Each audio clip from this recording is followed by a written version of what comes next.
back, everyone. So now that we have the name here, what I'm going to do is I'm actually going to copy this and I'm going to paste it. And instead of name, I'm going to type in value. Okay? And I'm going to go ahead and I'm going to copy this and I'm going to paste it in a couple more times. Pretty simple, right? And of course, what we have to do is we have to change one of these here. So, what's the difference here? Now, as you can see, this editor here basically lets you check all of these, but in a radio button here, if you did this, you could only check one at a time.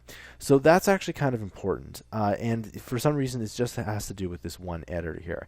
But you want to put the name and then you want to put the value, especially if you want to play with it later. Because the name is good, but then the value can also change it as well.